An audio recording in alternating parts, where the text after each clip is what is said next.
in Thailand is a fertile ground for research with a sizable repertoire produced by expat writers who are invested in portraying the country through crime fiction.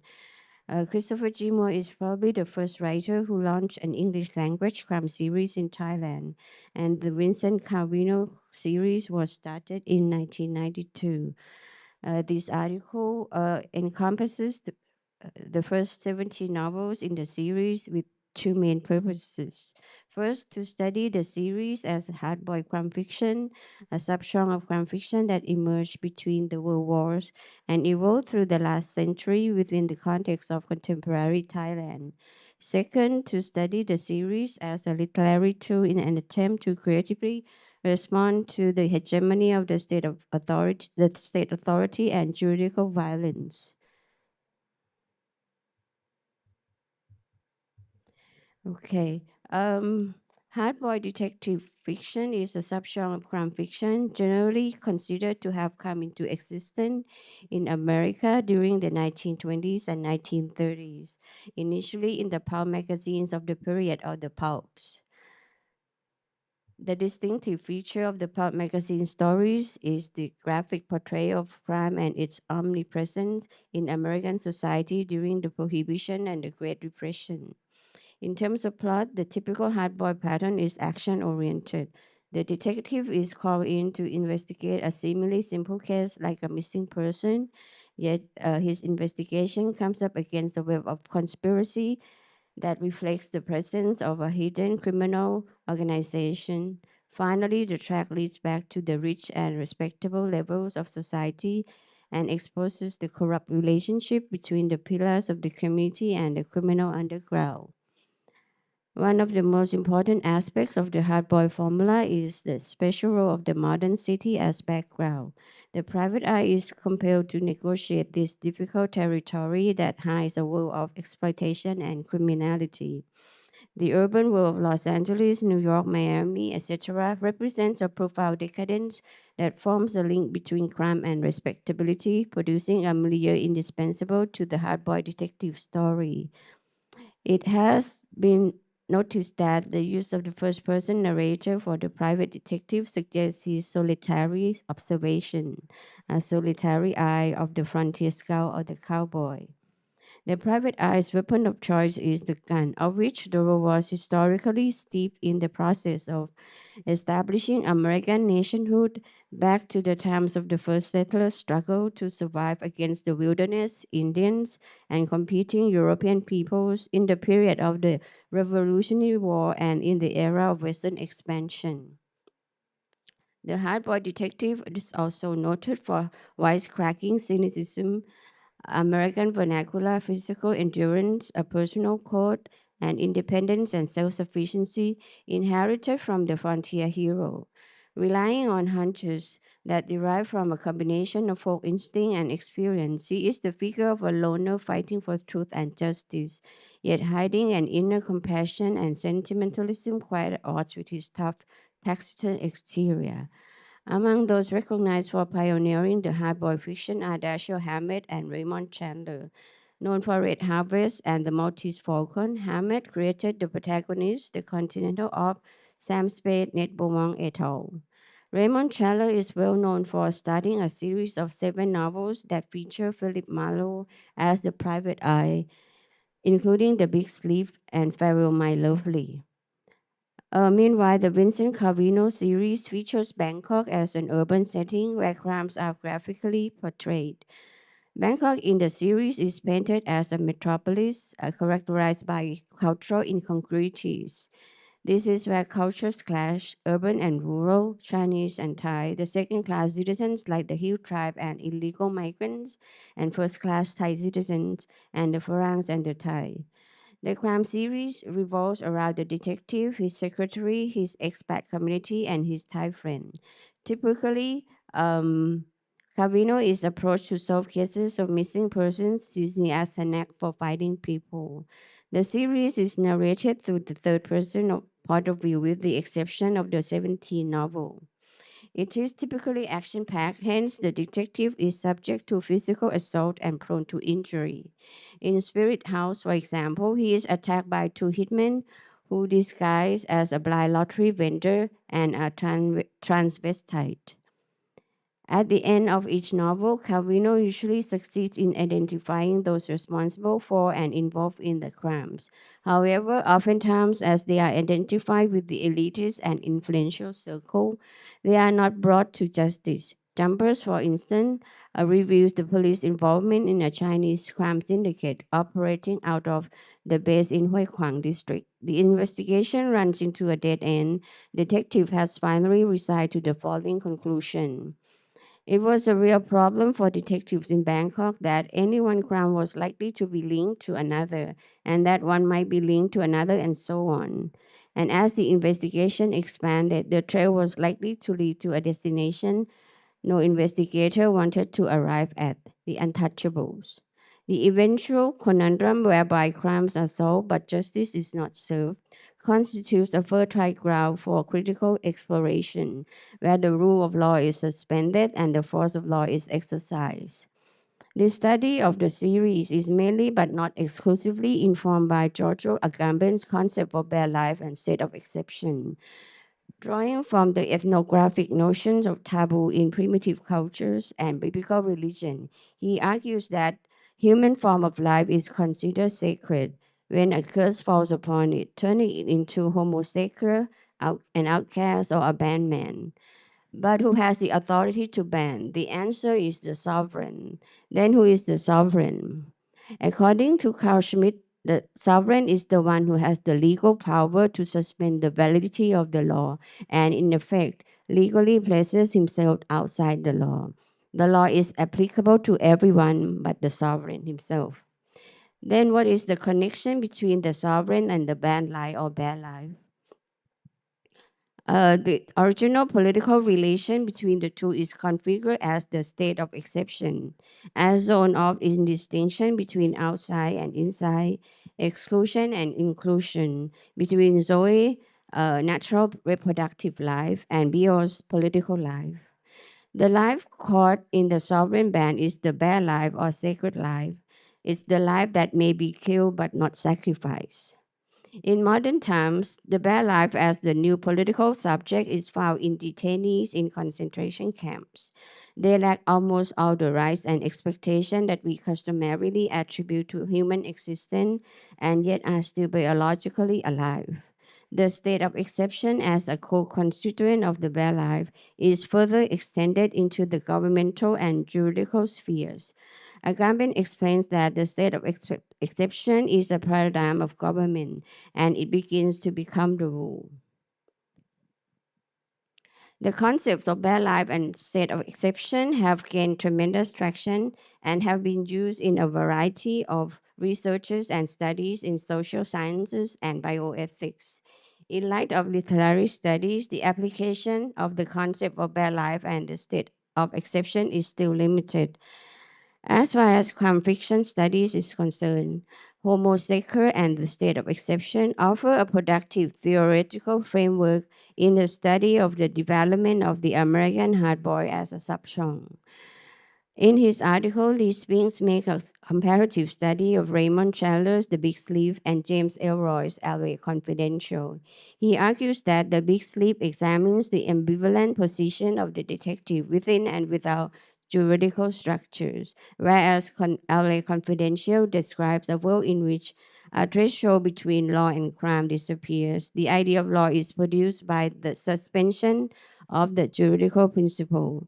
In my study, the concept of bare life and state of exception are deployed since they provide a feasible theoretical context within which to understand the status of the private detective. The detective I content inhabits a zone of indifference on the threshold between natural life and political life. Meanwhile, the urban settings in which he finds himself are placed under diverse modalities of state of exception, especially in the sphere of law enforcement. Vincent Calvino is an ex-New Yorker and lawyer. He has been friends with Pratt, a Thai police officer, since they first met in New York City. Calvino's background as the fall guy started there when he was framed by a Chinese triad. And as a result, he had been disbarred for the misappropriation of client funds. Afterwards, he relocated to Bangkok and rented a small office space where his clients can pay a visit. However, he does most of the investigation outside the office on his own, while Ratana, his secretary, takes care of clerical matters. He is well known among the expat community in Bangkok.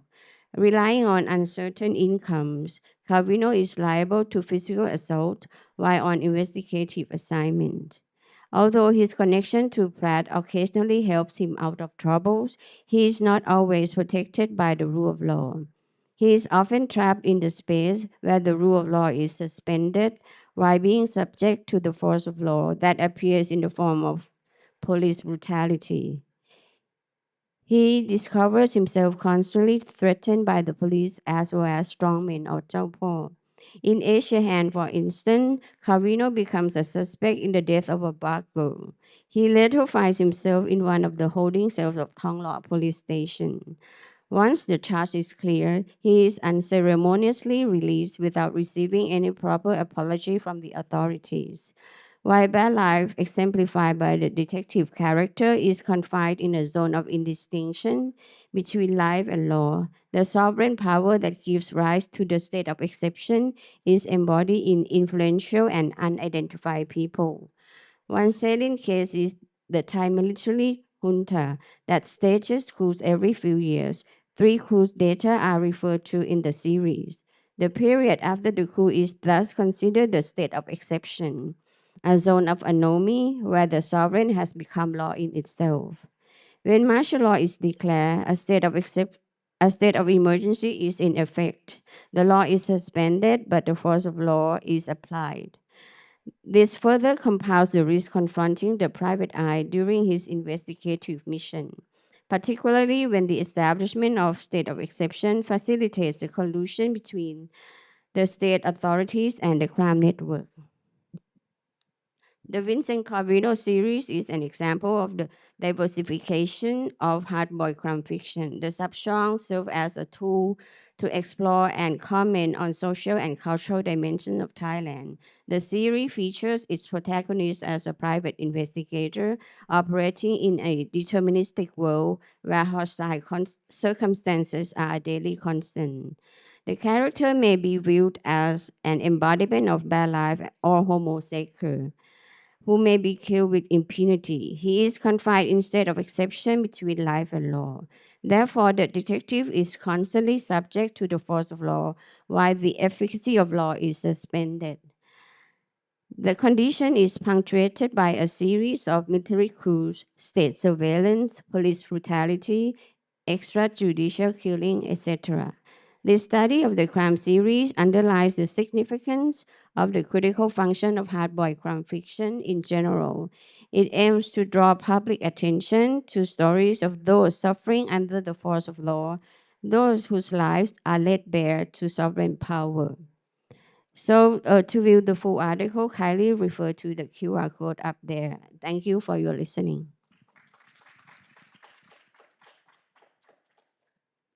Thank you, Panida Boonthavevej, for your presentation. We will now move on to the Q&A session. Are there any questions from the audience?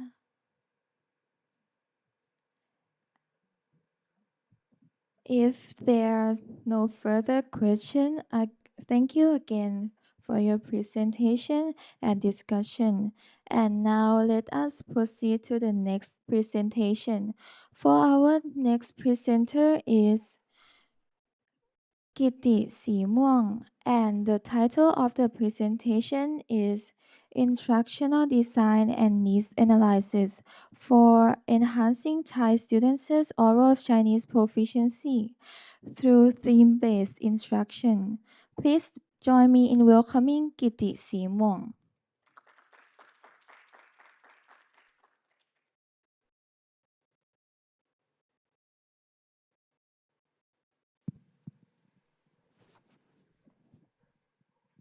Hi, good afternoon, everyone.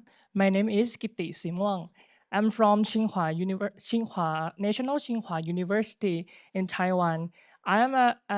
Today I'm going to present my My study is one of my subject in school, and today I'm going to present. My title is Instructional Design and Needs Analysis for Enhancing Thai Student Oral Chinese Proficiency through Theme-Based Instructions. So, this study begins with the practical question: why do some Thai learners study Chinese for several years, but they still feel that speaking Chinese in real situation is very difficult? So I will first explain the background of this problem, and then I will present the needs analysis, the purpose, instructional designs, and the limitation of this study. Okay, let's start. The first one is a background and problem. Chinese has become an important foreign language in Thailand, and in the Thai curriculum, emphasized to ability to use Chinese for communication in real life situation. However, Nuancif 2015 found that many Thai learners still have difficulty applying what they learn in real communication, and the Institute of ASEAN Study at Chulalongkorn University, 2008, identified the problem related to curriculum design and teaching materials and instructional support. So this study background, they have four main research objectives. The first one is to design a Chinese instructional plan based on theme-based instruction for Thai learner. Two, to enhance learner oral Chinese proficiency, especially listening and speaking skills. Three, to investigate Thai learner speaking difficulty and learning needs. Last one, to propose teaching strategies suitable for Thai learner background and real-life communication needs. And the theoretical framework that I use of this study, therefore connect TBI with CLT. The design is informed by work including Mumford, Cameron, Brown, and Richard. Meaningful theme organize the course, and the communicative tests create opportunity for actual language use. And the research design, research methodology. For the needs analysis, I used an Google online questionnaire by Google Form, obtained 15 valid responses from Thai learner of Chinese. The participants were aged 15 and above and include learner at secondary and university level with previous Chinese learning experience. Next, the self-report proficiency was diverse. It's 42% of beginner and 36% intermediate and 22% for advanced. And the average reported learning duration was 4 years, and this diversity is useful for identify board needs, but it also means that the findings should be interpreted as an explorator picture rather than a national generalizations. Proficiency. So you can see, sorry. And the next one is for the needs analysis, and I use a Google Forms. So the questionnaire cover the background and the basic information and Chinese proficiency, and learning experience and speaking difficult. And I would ask them attitude toward TBI and prefer learning topic and classroom needs and open-end suggestions.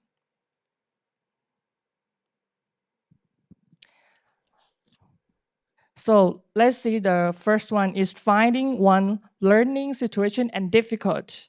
The findings show an important contrast. Although many participants have studied Chinese for several years, more than half identify speaking as the most difficult skill, around 60%.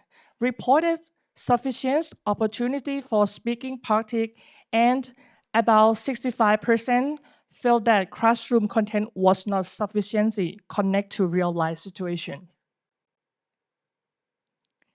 And finding two, when students were asked which speaking practice method they considered most effective, the most frequency select option were dialogue practice with classmates at 80% and video lesson activity at 60% and role play situation dialogue at 55%. This was a multiple response question. That's why, so the percentage is do not need total 100%.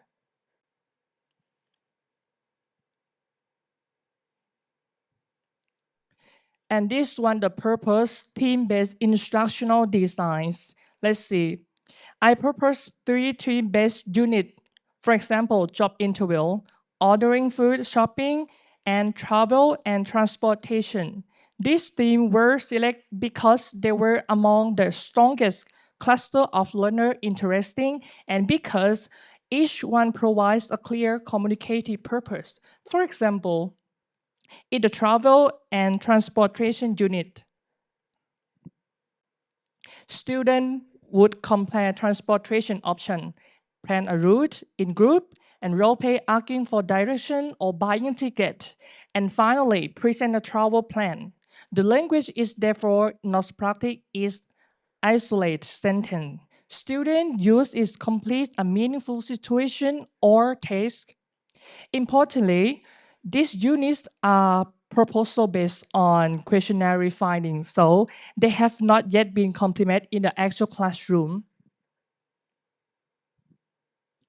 Next, discussion and limitation and conclusions. So I'm not gonna talk in the second one, cause of speaking difficultly. The result suggests that the central difficulty may not be a complete lack of language knowledge, but rather insufficient opportunity to turn knowledge into language output. Student preference for dialogue, role play, video group interaction, and real life theme are consistent with the communicative direction of TBI and CLT. At the same time, the study has clear limitation is based on questionnaire data from only 15 learners. Proficiency was self-reported, and the proposed unit have not yet been tested.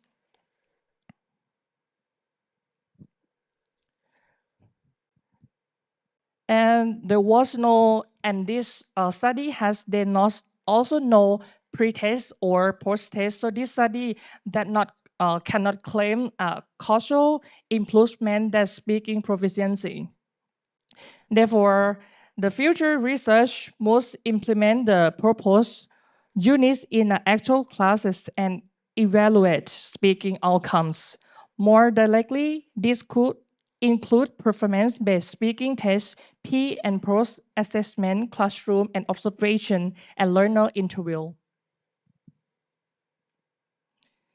In conclusion, In conclusion, the needs indicate that Thai learner want more chance to speak Chinese in meaningful and realistic context. At the TBI or theme-based design supported by communicative active offer one practical way to respond to those needs. The contribution of this study is therefore not to prove that TBI is already effective in this context, but not provide a needs-informed instructional direction that can be tested and refined a future classroom research. So thank you very much for your attention and looking for your question. Thank you.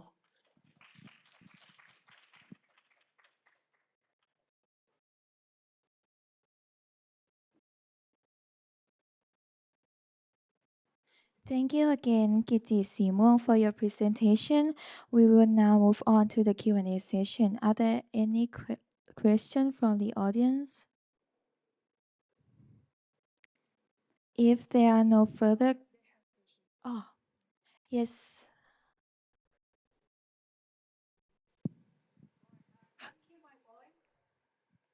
Yes, wait a moment. Okay. Okay. So congratulations. Okay, because you have already presented your the research that you have done. Thank Now you. I want to ask about one question. Now, Yes. is this research is a cross-sectional survey, or because you're looking at the needs analysis and the instructional design analysis. Yes. All right, so I would like to know whether it's a quantitative using the cross-sectional survey or not. Yeah, it's a quantitative, and I have a survey. It's not like yeah, it's a quite qualitative research, and I have a survey like questionnaire. You mean that it includes the need analysis, right? Yes, analysis the needs for like which topic they would like to study more in school, like that. Okay, so and then the findings is more to the descriptive statistics.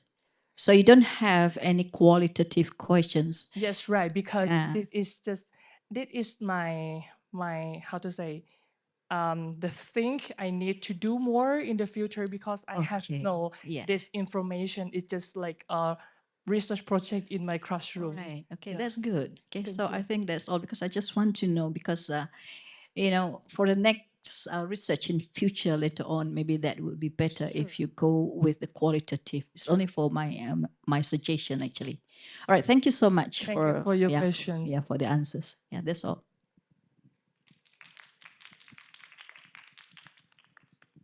Are there any other questions? If there are no further questions, thank you again for your presentation and discussion. And now let us move on to the next sorry. Before we start with the next presentation, we will have 20 minutes for a short break. And please feel free to enjoy your leisure time at the dining room on the fourth floor. We'll meet again at 2:50 p.m. for the next session. Have a nice time and see you soon.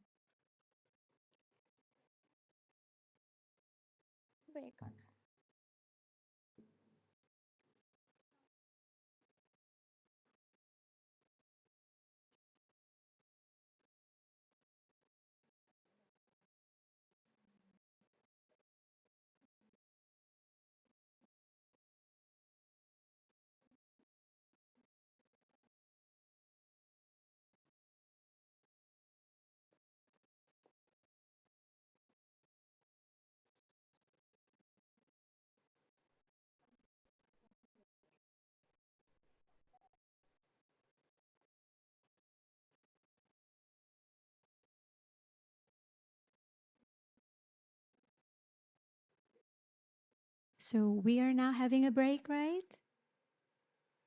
Right?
Our history is fading. How do we bring it back to life for the next generation? Behind every relic lies a heartbeat. To remember is not to look backward, but to awaken our collective story. Is art just for galleries, or can it actually help save the world? When imagination meets purpose, creativity becomes our most powerful tool for ecological and social harmony.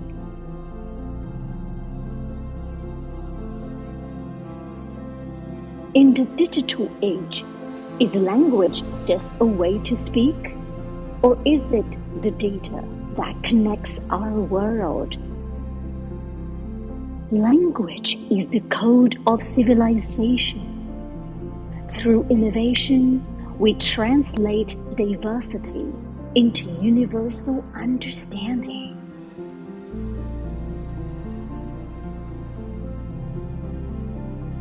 In an era of rapid digital transformation, are we losing our connection to each other? Or can technology actually help us understand what it means to be human? At the intersection of human wisdom and digital horizons lies the true future of education. 4 interdisciplinary tracks, 1 shared mission, uniting language and education, cultural studies, digital humanities, and creative action for the Sustainable Development Goals.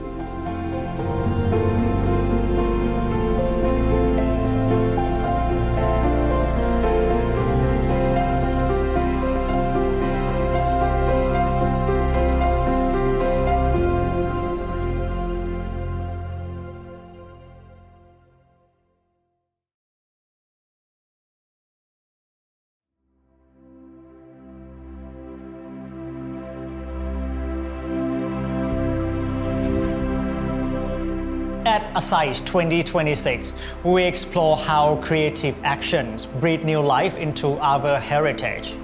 Here in our BA program in English at the Faculty of Archaeology, we are redefining the modern-day curriculum.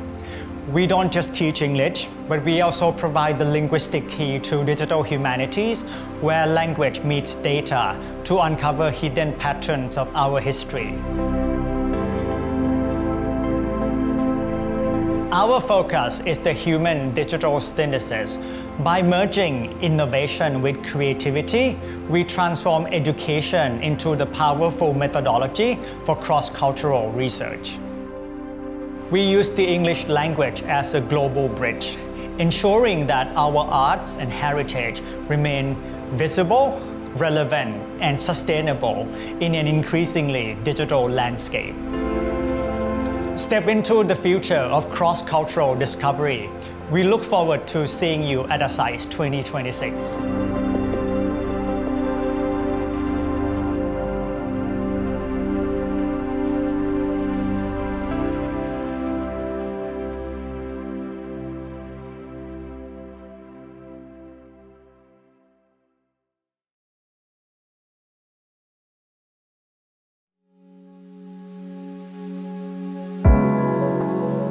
Discover the soul of humanity with the Faculty of Archaeology, Phimonphan University.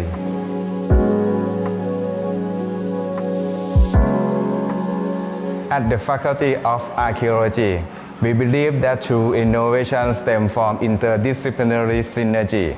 As Thailand's only faculty dedicated to the profound study of humanity, from advanced excavation to ancient languages, we bridge the past and the future through the power of culture and language.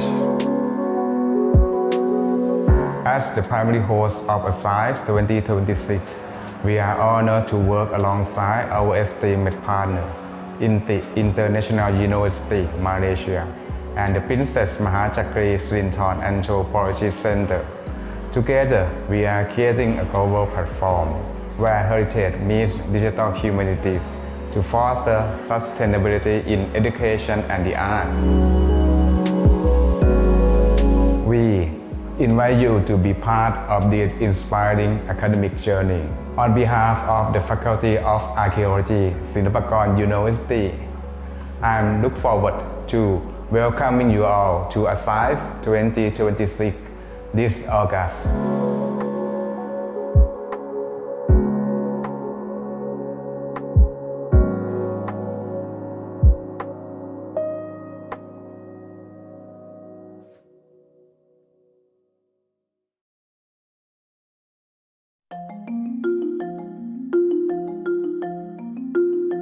As the co-host and the official venue partner, the Princess Mahachakri Srinthorn Anthropology Center is honored to welcome you to ASICE 2026, a platform where global knowledge knows no bounds. A hybrid hub for global wisdom. Within these walls, we provide a space to explore the vital intersection of language and education and the cultural studies. Beyond tradition, we are a hub for digital humanities, utilizing technology to make cultural wisdom accessible to all. Our mission is to drive the Sustainable Development Goals by fostering a society rooted in inclusion, ethics, and a deep respect for human diversity. To ensure that every voice can be heard, ASICE 2026 is held in a hybrid format.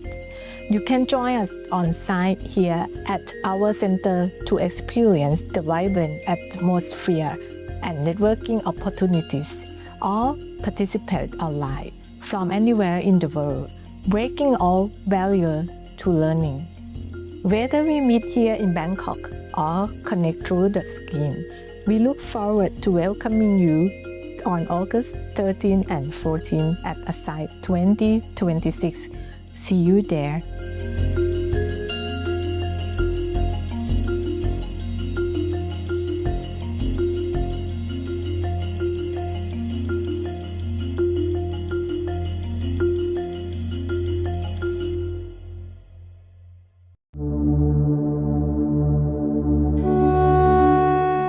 We are surrounded by the echoes of our ancestors, yet much of our heritage remains locked in the past, static, silent, and slowly fading from our collective memory.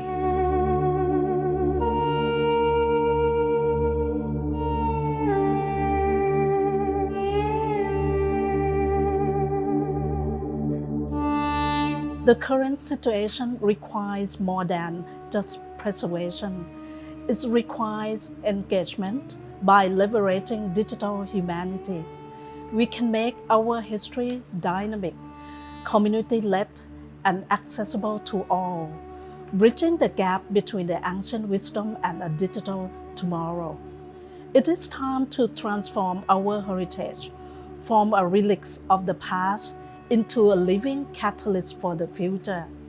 Join us as we explore the digital horizon of culture.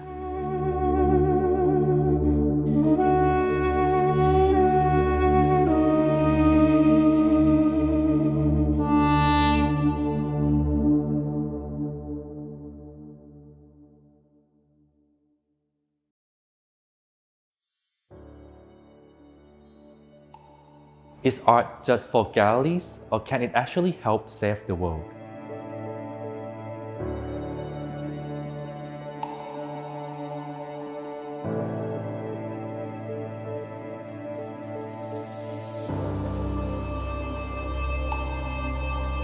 We face complex global challenges that logic and data alone have not solved.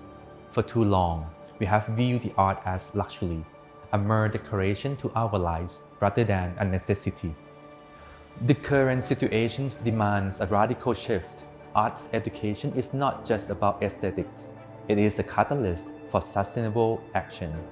By utilizing the creative process, we can spark social innovation and design tangible solutions for our planet's most pressing problems. It is time to pick up the brush of change, discover how creativity becomes the ultimate tool for a sustainable future.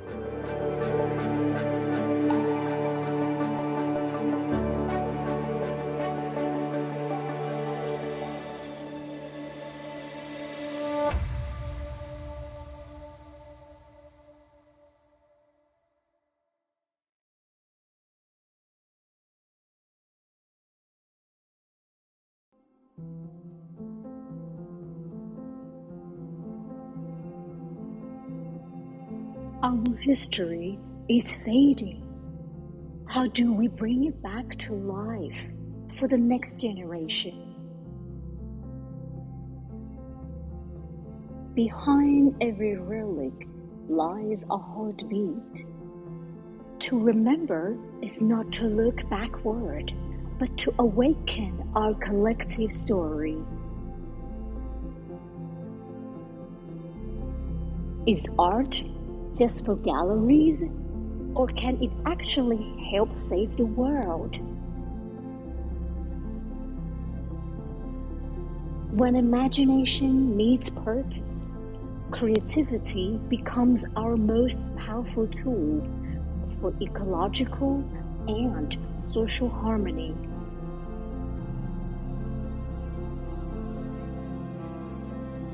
In the digital age, is language just a way to speak?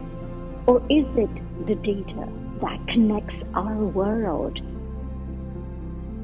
Language is the code of civilization. Through innovation, we translate diversity into universal understanding.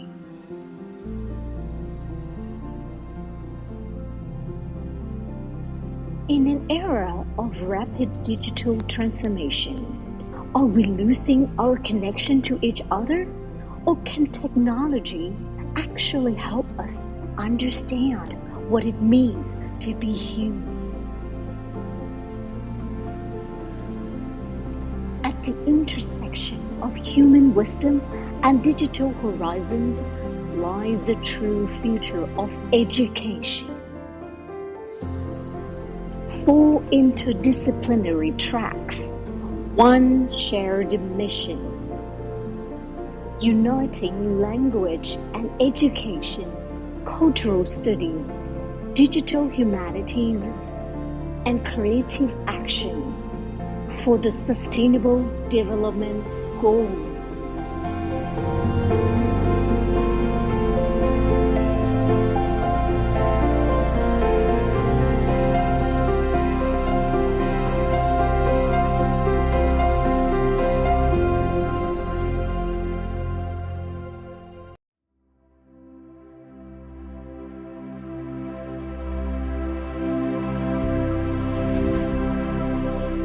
At ASICE2026, we explore how creative actions breathe new life into our heritage. Here in our BA program in English at the Faculty of Archaeology, we are redefining the modern-day curriculum. We don't just teach English, but we also provide the linguistic key to digital humanities, where language meets data to uncover hidden patterns of our history. Our focus is the human-digital synthesis.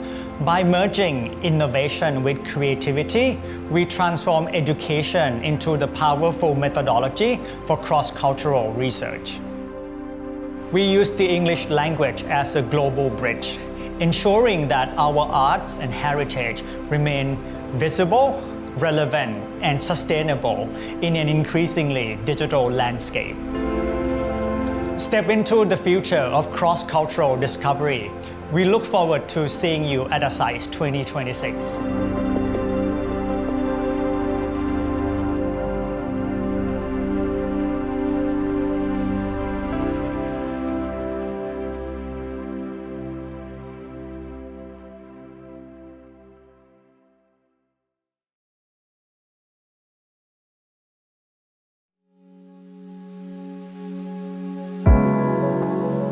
Discover the soul of humanity with the Faculty of Archaeology, Phimonphan University.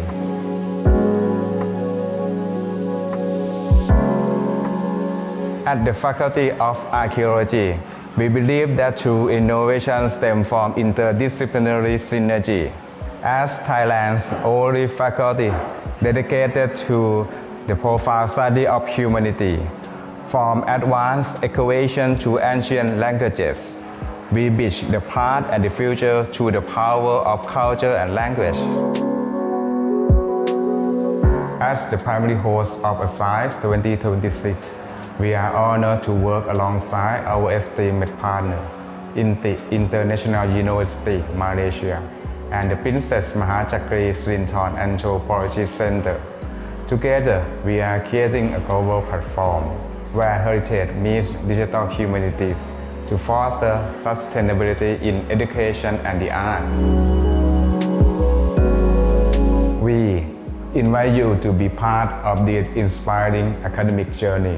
On behalf of the Faculty of Archaeology, Phimonphan University, I look forward to welcoming you all to ASICE 2026 this August.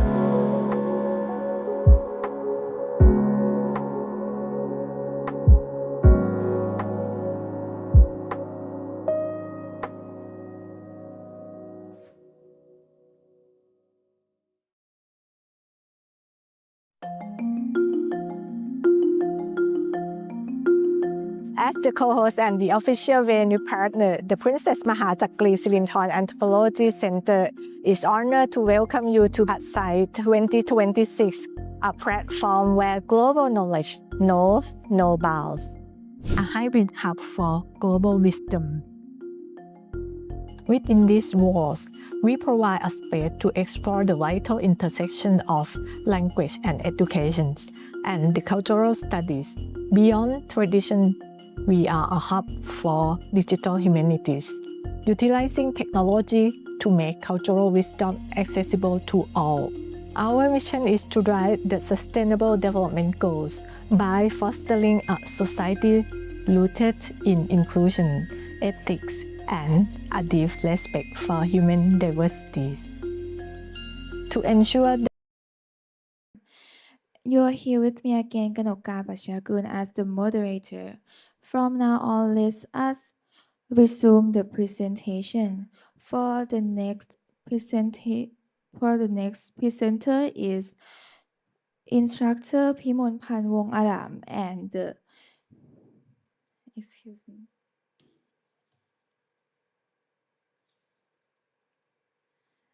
And the title of the presentation is Gamifying L2 Phonology, Enhancing Phonemic Perception and Learner Motivation in Thai EFL Context Towards Sustainable Quality Education. Please join me in welcoming Instructor Phimonphan Wong-aram.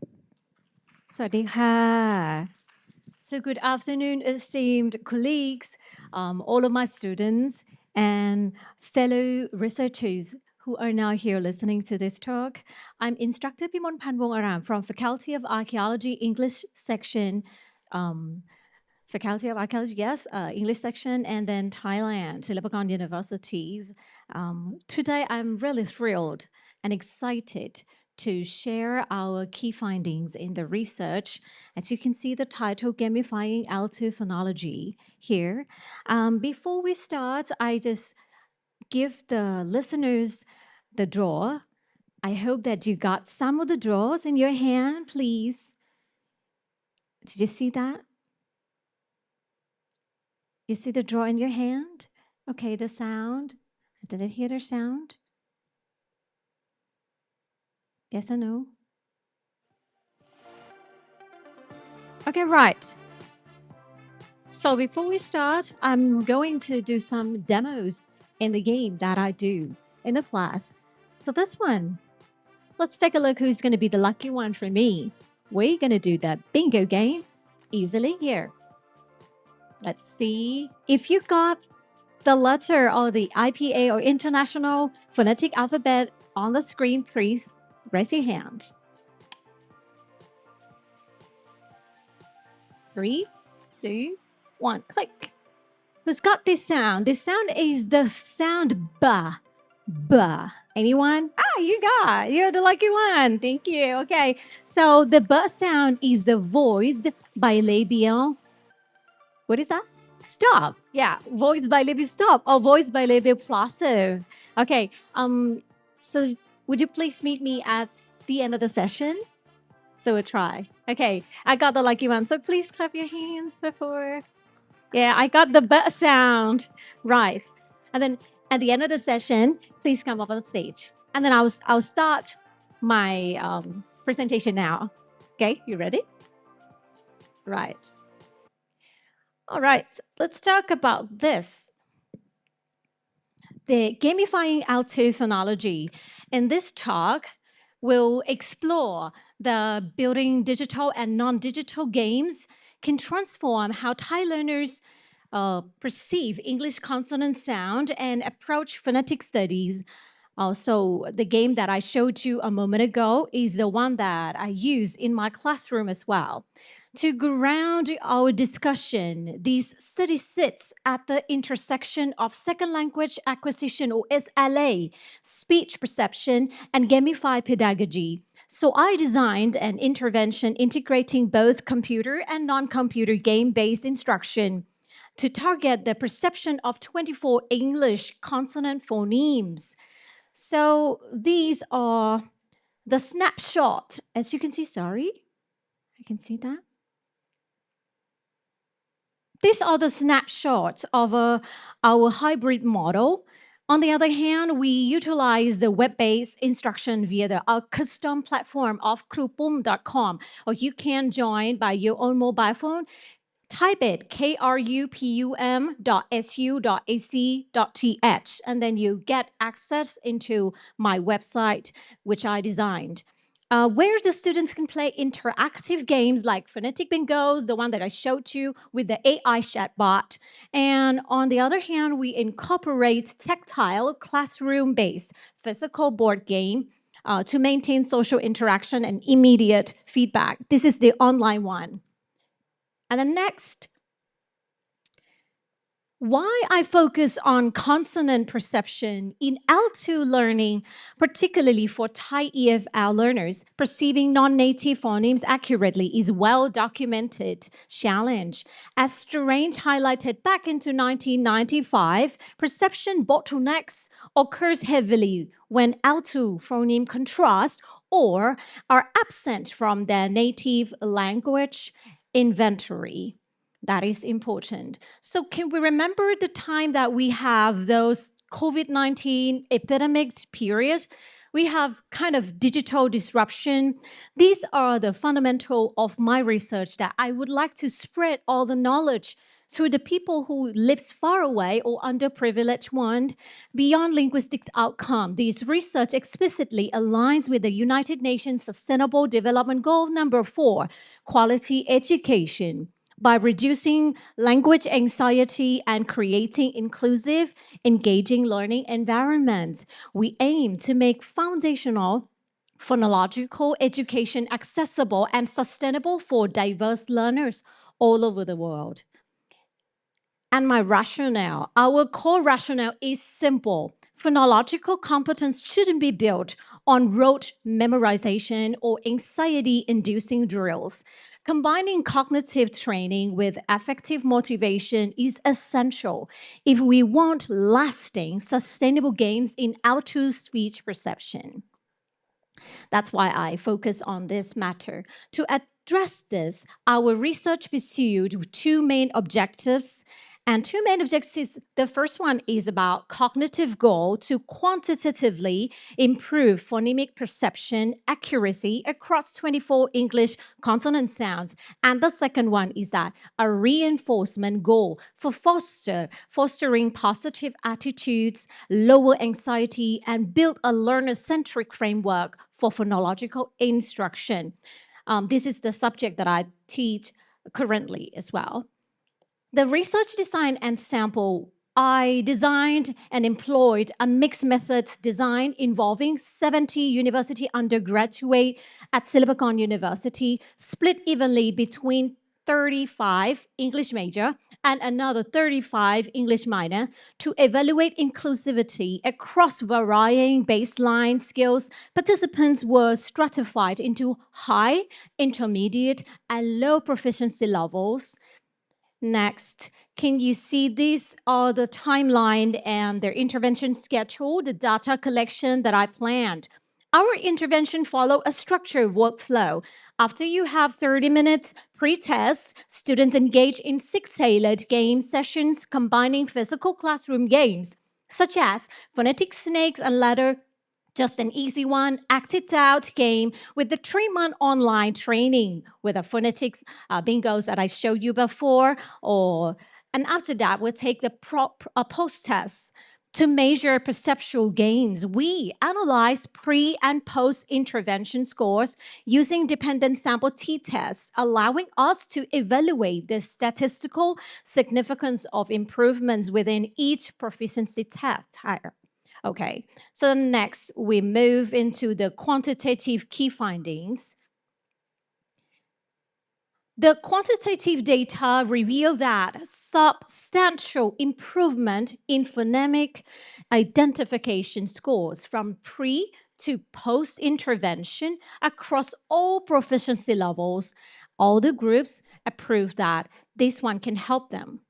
And next is about the satisfaction rating. Learners evaluated the gamified instruction very favorably, yielding an overall satisfaction of 4.27 out of 5, demonstrating strong acceptance of the model. Similarly, motivation and self-development metrics matter the most for me, reached the mean rating of 4.31 out of 5, confirming that the game mechanics sustained intrinsic learning drive. For about pre and post tests, looking at the bar chart comparison, both English major and English minor show clear, measurable score increases from that baseline test. Take a look at this table. You can see the statistical breakdown confirms that these gains are significant. You see the movement from before and after they got high and improved to the very high level. Next is about the qualitative key findings. Let's take a look at them to understand how and why this shift happened. The first one is attitudinal shift. The qualitative data revealed a remarkable transformation in learners' attitude towards studying English phonetics across all proficiency levels. And in this one, you can see that I collected the data of attitudinal responses from the students. You can see that there are all kinds of attitudinal responses that I got. Positive one, a negative one, and the neutral one. You can realize that this one is the most, then the highest one, which is that the negative thought of the students before they learn to the class or gamified one. And then after the treatment, you can see that it become 0 in the negative sentiment dropped to 0%, which surprised me very much. Positive attitudinal responses surged to 64.28%. The rest all remains neutral. And for satisfaction data, these findings were derived from open-ended reflection logs and qualitative satisfaction evaluations collected after the session as well. Let's take a look at these valuable comments that I get. Before they study my class, students described phonetics with this one, the white one responds, the positive one. They said, okay, it might be exciting, it might be something fun, it might help them as the learners to improve themselves. This is the positive attitudinal comments. What about the black one? This one, more than 20 students think ahead that this is very, very, very difficult. And they think that they cannot handle it. Take a look at that comment. I don't think I will survive. So we'll never be able to do it. These are the attitudes in their head. After the treatment, the narrative shift entirely. You will see the student noted that this game could enhance the content's retention enjoyable, and they fully capture the attention of all students in the class. They get engagement and help them improve their comprehension. I like this one the most, the latest one below. They hope this game-based teaching method would be kept for future cohorts, which impressed me the most. And then you can see it from the table before that. There is none of the negative comment happens. About the last, learner autonomy. This one is pretty important and crucial for me. Game reframe mistakes as low-stakes gameplay moments rather than academic failures. So building genuine learner autonomy and self-directed practice is the most important point. So there are 3 pillars of impact that I found. The broader impact sets on the 3 pillars: sustained intrinsic motivation, heightened classroom engagement, and scalable learner-centric paradigm aligned to SDG number 4. And the pedagogical implications in conclusion, combining the digital data and non-digital game matters the most for me. Make it robust, scalable blueprint for language educators to enhance out-to-speech perception while maintaining high learner engagement as well. I believe that all educators might have ever find this one interesting. This is the most interesting for me, for the amygdala function. Maybe you have found it. This is the neurobiological reflection of amygdala functions in your head. The psychological perspective shows that traditional phonetics instruction often triggers the amygdala sphere and anxiety responses. So gamification could lower that affective filter, shifting brain state from threat response to active social cognition and emotion learning. So I don't want my subject to be their spider. That's the key. You change it to be something that they feel essential for them to learn. They will keep them improved because, in my game-based, I got more than 100,000 clicks.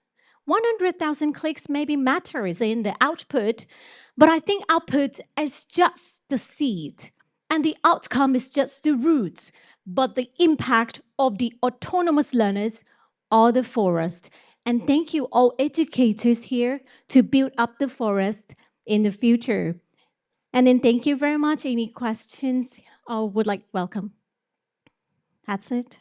I hope that you get the key findings and key takeaway from my talk today. Thank you very much. And by the way, this QR code is my company and that is myself. The song that you hear before we start is my company's production as well. So we can talk later about it. Thank you very much. Actually, I have the demo test, but we don't have time left. Thank you. Thank you, Instructor Phimonphan Wong-aram, for your presentation. Now let us proceed to the next presentation. For our next presenter is Nichapha Aittidetdumrong, and the title of the presentation is The Lost Generations Landscape: An Analysis of Post-World War I Disillusionment in European and American Society through Ernest Hemingway's The Sun Also Rises. Please join me in welcoming Nichapha Aittidetdumrong.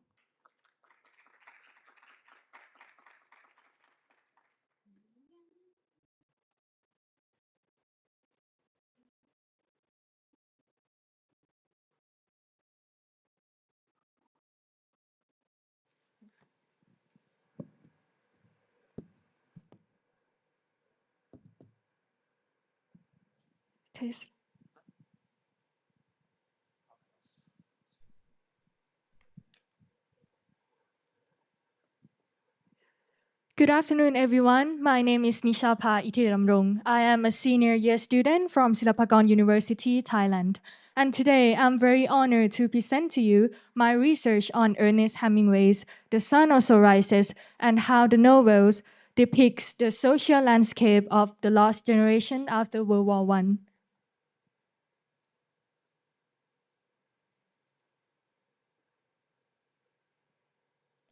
Well, I'm going to cover three main areas.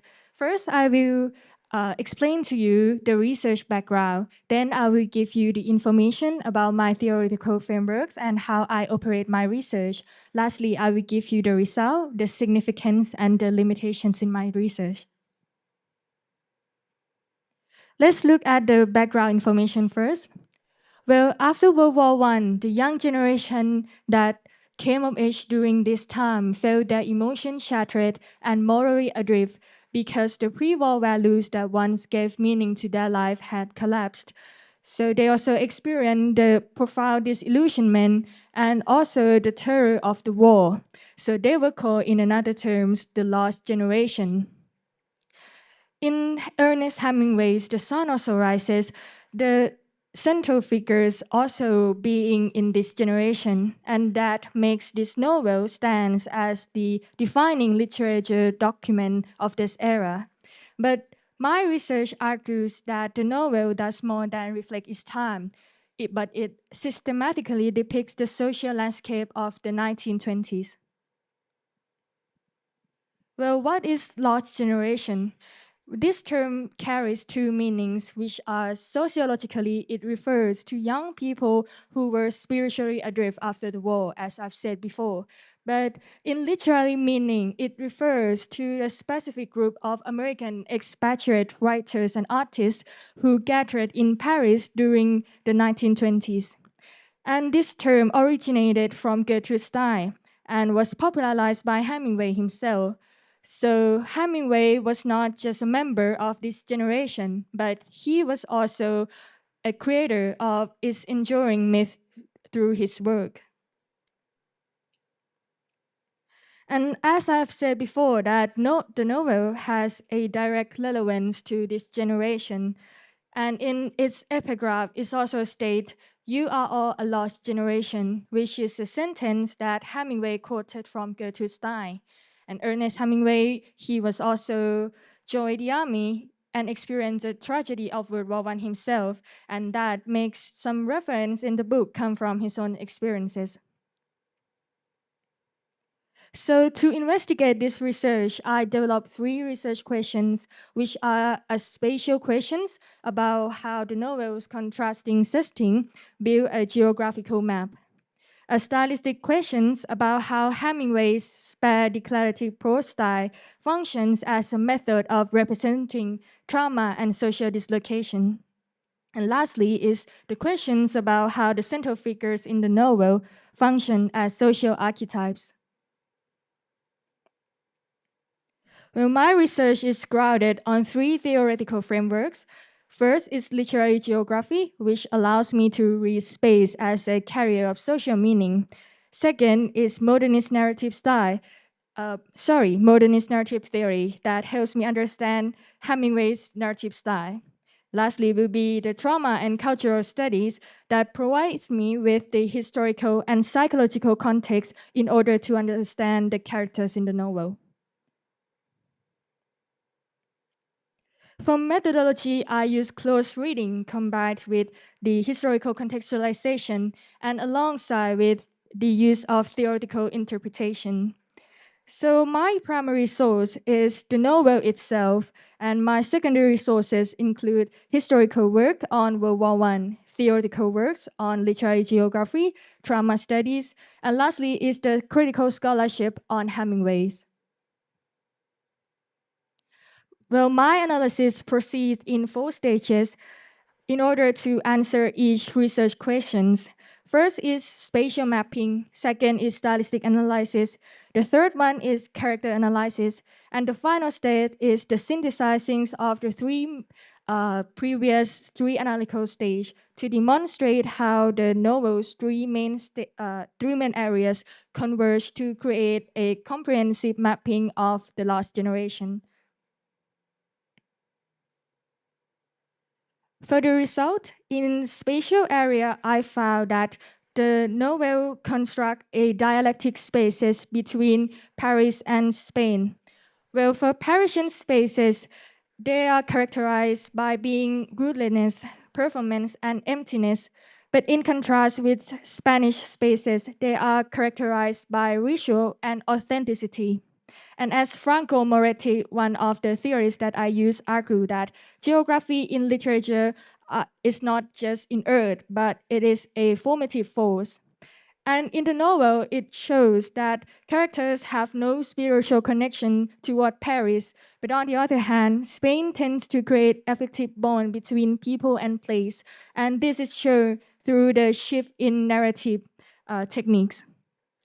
So this spatial opposition maps the lost generation geographical search for meaning in the old values, and the old values is contained in Spain. And the next one is the stylistic analysis. I found that the use of spare prose, omission, and restrained dialogue functions as a method of representing drama. The iceberg theory from Hemingway, which is a principle that deeper meaning should remain implicit, mirrors to the structure of drama itself. So as Kathy Carruth, one of the theorists, argued that drama is not located in the tragic event, but is in the way that its unassimilated nature returned indirectly. So in this case, in this novel, the dialogue between characters is not speak directly, and they tend to circle around the topic they are talking. They repeat it, and sometimes they leave the answer silence. And this is also being a symbolic of a suppressed feeling inside the character as well. Lastly is the character analysis. The three main characters, which are Jake Barnes, Brett Ashley, and Robert Cohn, operate as social archetypes. Where Jake Barnes embodies an emasculated veteran, his war wound symbolizes the rupture between pre-war and post-war self. Brett Ashley is the symbol of the new woman of the 1920s, but her liberation also has limit. And she's shown to be constantly moving from place to place or from one man to another, but this behavior reveals as compulsions rather than freedom. Lastly is Robert Cohn. Cohn is the romantic idealist, and he's shown to be an outsider who feels alienated from the modern world because of the limitation in his trade. And despite the differences between the three characters, they are in search for one thing, which is the meaning of their lives. And synthesizing this finding, I argue that The Sun Also Rises operates as a systematic mapping of the lost generation landscape. Its spatial dialectic maps geographical dislocation. Its stylistic resident encodes traumatic experiences from the war, and its characters type trace the social boundaries of the era. And this depiction of the novel is significant for three reasons. First, it captures the actual geography and social texture of 1920s expatriate life. Second, it anticipates insight of later trauma theory and indirectly shows war effect, which is also subtly impacts readers' mind, even though the readers are not involved in the same era. And lastly, it has enduring relevance because the questions that the novel raised about collective trauma and the search for meaning remain pressing till today. And of course, my study has limitation. So for my future directions, I could explore more on comparative studies in author lost generation texts and using alternative frameworks to yield different findings. And in conclusion, my research demonstrates that The Sun Also Rises maps the landscape of the lost generation.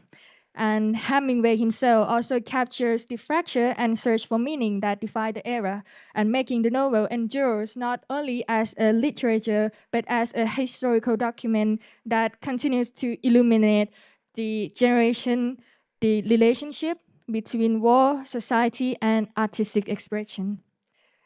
And I will end with the epigraph from the novel, and this one is a biblical passage.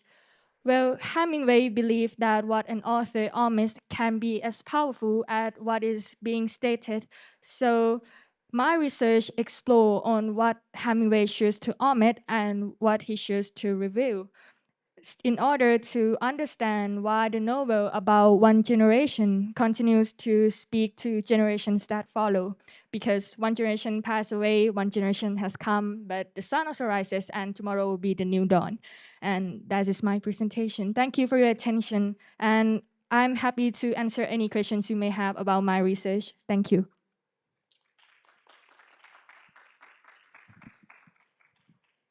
Thank you, Nichapha Aittidetdumrong, for your presentation. We will now move on to the Q&A session. Are there any questions from the audience? If there are no further questions, thank you for your presentation and discussion. Now, ladies and gentlemen, we have now reached the end of this session. On behalf of the organizing committee, I would like to thank all presenters, attendees, and our presentation judge for their participation and contribution. Thank you very much, and we wish you a pleasant day.